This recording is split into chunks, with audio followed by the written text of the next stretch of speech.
Senhora presidente, senadora Vanessa Graziotin, senadora Ana Amélia, senhoras e senhores senadores, senhoras e senhores ouvintes da Rádio Senado, telespectadores da TV Senado, minhas senhoras e meus senhores.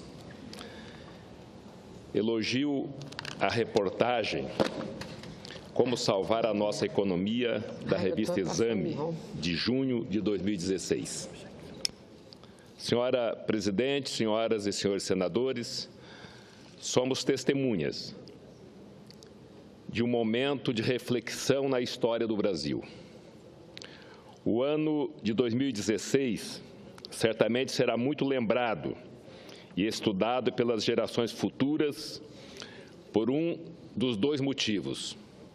Ou terá sido o ano da virada do Estado brasileiro rumo aos melhores padrões de governança conhecidos internacionalmente, desafogando e liberando os recursos públicos para investimento no que é essencial para a população, ou terá sido o ano da imensa oportunidade desperdiçada, o ano em que pressões corporativistas e sem compromisso com o país evitarão que o Brasil dê o tão esperado salto de qualidade em seu desenvolvimento. Para que se confirme o primeiro prognóstico, é necessário mais que nunca que deixemos o comando de setores chaves da administração macroeconômica nas mãos de pessoas experientes e competentes. Não há outro caminho. É o que faz o presidente Michel Temer, nomeando gestores do quilate de Henrique Meirelles, José Serra, Henrique Meirelles para a Fazenda, José Serra para o Ministério das Relações Exteriores, Pedro Parente para a Petrobras, Moreira Franco e tantos outros ministros, Ilan para o Banco Central e tantos outros, em posições estratégicas do governo.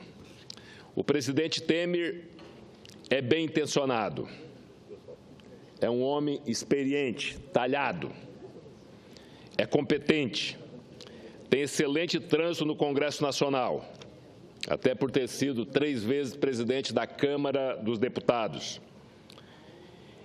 Escolheu os assessores certos na hora certa, mas tudo isso não basta se nós, os brasileiros, a população brasileira como um todo, não revermos alguns dogmas que, infelizmente, têm paralisado nossa economia há muitas décadas. Um desses dogmas, senhora presidente, é a resistência ferrenha à privatização de companhias estatais. Em exuberante reportagem a cargo dos jornalistas Flávia Furlan e Léo Branco, Maria Luísa Filgueiras, Luciano Pádua e Cristiane Mano, a revista Exame, mais recente, de junho de 2016, esmiuça e derruba um a um todos os frágeis pilares sobre os quais apoiamos a crença de que um programa de privatizações ousado seria prejudicial ao Brasil. Senhora presidente, ontem mesmo eu tive uma audiência com o ministro das Cidades, ministro Bruno Araújo, um jovem cheio de vigor e de vontade. Mas sabe o que ele nos disse, para mim e para a deputada federal Marinha Halpe? Que as autorizações aos governos estaduais, aos municípios, só na área de saneamento, o governo anterior teria autorizado 70 bilhões de reais. 70 bilhões de reais. E qual o orçamento que ele tem para este ano? Apenas 8 bilhões de reais. 8 bilhões de reais para cumprir compromissos do governo anterior de 70 bilhões de reais na área de saneamento.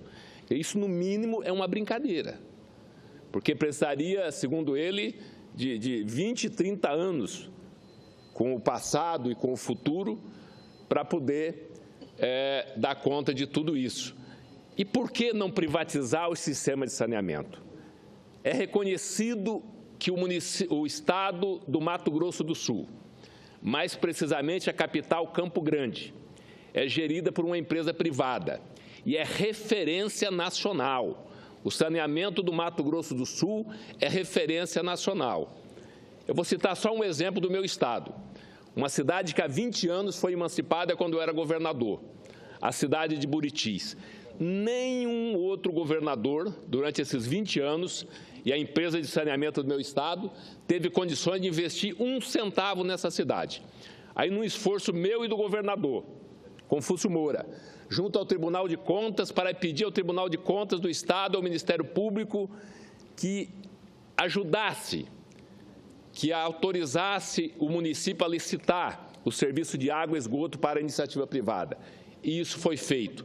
E eu ainda disse como um projeto piloto no estado de Rondônia. Olha o que está acontecendo, uma verdadeira revolução na cidade de Buritis. A empresa chegou e já está, eu diria, com quase 40%, 50% da área de água já executada. E não tinha nada, absolutamente nada. Então, acho que esse é o caminho, tanto na área de energia elétrica, na área do saneamento, em outras áreas, na área de transporte, de portos, de aeroportos. Está aí o exemplo dos aeroportos. Os aeroportos que foram privatizados são os que melhores funcionam no Brasil. Os portos privatizados são os que melhores funcionam. Então, está provado que a iniciativa privada, não só aqui no Brasil, mas em todo o mundo, está mais do que comprovado que funciona melhor do que o setor público. Porque o setor público tirar dinheiro da saúde, da educação e de outras áreas essenciais da nossa população para investir em áreas que poderia ser investido pela iniciativa privada. Na matéria intitulada Como Salvar Nossa Economia, a Exame calcula que a privatização de empresas estatais poderia injetar 300 bilhões de reais nos cofres do governo federal, cifra considerável neste momento de finanças públicas combalidas, e ainda livraria o Estado do fardo de lidar com companhias ineficientes e que pouco dão retorno ao contribuinte que sofre para honrar seus impostos. Ainda segundo a revista, ao longo dos anos de domínio do governo anterior, o governo estendeu seus tentáculos a atividades que poderiam ser mais bem administradas pelo setor privado e negligenciou áreas que só ele, governo, tem interesse e capacidade de gerir.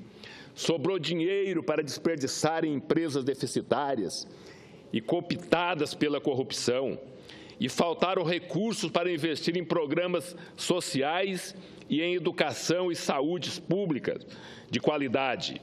A revista Exame mostra equilíbrio ao ponderar que é realmente difícil, no ambiente político sensível de hoje, apostar em um programa de privatizações ambicioso, mas aponta caminhos alternativos, caso não seja possível viabilizar o ideal. Uma possibilidade é o destravamento de parcerias público-privadas. Olha que nós já estamos discutindo há anos. Eu mesmo fui o relator de um projeto aqui no Senado Federal, há mais ou menos uns 10 anos, das parcerias público-privadas. E como governador, eu fiz talvez a primeira, mesmo sem ter lei, eu fiz uma parceria com o Grupo MAGE, com o governo federal, o governo estadual, e construímos um porto, um terminal graneleiro em Porto Velho, e de sucesso absoluto, sucesso total, que já opera há praticamente 20 anos. Talvez tenha sido uma das primeiras parcerias público-privada, mesmo antes da lei, que deu certo no nosso país. Parcerias essas que atrairiam movimentações privadas da ordem de 110 bilhões de reais, dinheiro que o governo simplesmente não tem como investir. A publicação também aprofunda a análise da situação financeira atual de diversas estatais, como a Petrobras, a Eletrobras, a Caixa Econômica Federal e os Correios. Mostra experiências de diminuição da participação estatal que deram certo, como a Embraer, onde o governo é acionista minoritário e não atrapalha a gestão de excelência, mesmo com direito especial de voto, e o Banco do Brasil e a BB Seguridade, em que sócios privados dão conta do recado na ponta das operações, geração satisfação aos clientes e não trazendo prejuízos aos cofres públicos. São essas experiências que têm que ser copiadas, esses modelos que têm que ser seguidos. Precisamos, nesse instante, em que o Brasil repensa sua própria essência em vários aspectos, perguntar para que servem mesmo as grandes empresas públicas. A resposta nos dará as diretrizes para refundarmos nossa economia de acordo com novas e melhores bases. Senhoras e senhores senadores, eu não estou aqui apontando quais as empresas estatais que o governo deve dispensar, que o governo deve se liberar. Mas exemplos, está cheio de exemplos no nosso país, em estados, em municípios e no Brasil, e mundo afora. Vamos buscar os exemplos de outros países onde deu certo as parcerias público-privadas, as parcerias feitas com a iniciativa privada. Olha aí a nossa malha rodoviária federal. As estradas que estão em concessão, que estão pedagiadas, como é no mundo inteiro, né, até mesmo na China, que é um país comunista, as estradas são pedagiadas e são boas.